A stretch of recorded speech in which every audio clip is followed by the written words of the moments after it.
So, bye!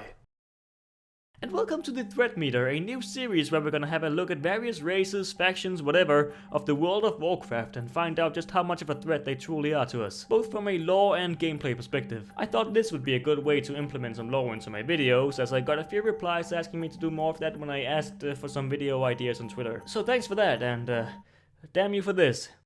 We're gonna use the threat meter as an indication of just how threatening to our existence the different mobs in the different episodes are. Basically a score system of 1 to 100. Yes, it's basically the same thing as in Why Gnomes, but this time there's actually some more weight to the final score. I'll try to fairly determine how many points something is worth. So, if you have watched Why Gnomes, you probably know that I'm gonna add a few sound effects to the distribution and the taking of points. Threat points will play this sound effect, while tame ones will play this. These sounds might change every episode, I don't know yet. I can't promise this video will be practical in any sense, it's for entertainment purposes only. Unless you truly are scared of these slimy, gurgling, low-level killers. Let's go ahead and dissect these malformed frogs. Murlocs are a primitive species, but yet they still have the ability to become a wider range of classes. Shamans, rogues, warriors, warlocks, you name it. If Murloc ever became a playable race, I'd make a warlock and name it something incredibly dumb, like Dreadlock, Murwarlock, Lucky Lock, or Mrrllggirlfriend. I'm sorry if I butchered that pronunciation, by the way. My Nurglish isn't that good yet. Currently, we have 2 playable demon hunter races. Lore-wise, humans and perhaps some more are known to have mastered the class as well, but to my knowledge, there are no orc demon hunters. Who would have guessed that before we got to see an orc demon hunter, there's a fucking fel-infused Murloc, Mrrllggirlfriend, a walking, mumbling sea creature with demon horns and giant wings sitting on a fel saber. Or standing on a fel saber, because that makes sense. But of course, Murlocs have become one of Blizzard's joke races, along with creatures such as Pepe and gnomes, so it probably isn't canon to the lore.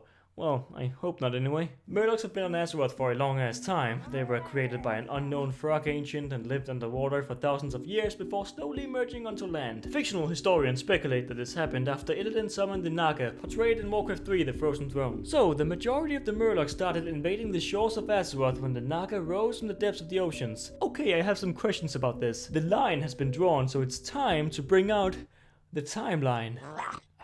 In Warcraft, the first war's orc invasion takes place in year 0. It pretty much works like Jesus' Death IRL, basically resetting time because that's how time works. But it makes sense since both had delivered crusades afterwards, carrying peace and prosperity from that point on. Sargeras' ideologies being the main point of the Warcraft crusades and the IRL ones being, well, you know, it's a goof, you can take it, but you know what's not a joke? The insane speeds of Murloc evolution. So, the theory is, most Murlocs, keyword most, emerged from the sea when the Naga were summoned during the Frozen Throne, aka the rise of the Lich King on this timeline from Wowpedia. World of Warcraft started around the time of the Gathering Storm, year 25, since that's when Naxxramas began its assault on Azeroth. The Murloc page tells us that they had to adapt from salt to fresh water when they came on land. So, between year 22 and 25, they went from living in the ocean to being able to thrive in rivers and lakes all over the planet. No fucking creature can evolve this fast. Biology is not some internet meme. It takes more than 3 lousy years to adapt to an environment, especially when they have only ever encountered salt water, because they came from the fucking ocean. But not only that, they have learned how to make huts out of wood, speak a very complicated language which only a few races have the brain capacity to even comprehend, and they have abnormally advanced vision compared to any other WoW mob, being able to spot whenever anyone attacks any of their kin, no matter where it is. They'll sense your low-level warrior, Elven Forest, charging in like a naive fool, unaware of the hordes of Murlocs packing up their stick villages on Bloodmust Isle, relentlessly swimming right through the fucking maelstrom just because it's the most direct way in their quest to harm you in a deadly fashion. Insane evolution speeds, a complex language, and a sixth sense for battling land creatures. No, it's just not possible in 3 years of adaptation. Without magic. My theory, Murlocs are the primary force, the plan A for conquering the planet for Azeroth to control. Nobody would suspect the dumbass, enormous, jumping amphibians to be the next big threat to Azeroth, so the Old One bestowed a special type of gift, the gift of express evolution, upon them, sending them up right after the Naga to hide their newly found presence behind the chaos caused by the malformed mermaids. Now, landing on shore all over the world, they start to invade and occupy as much territory as possible around water, just marching upon their foes en masse, in unison, in one big glob of...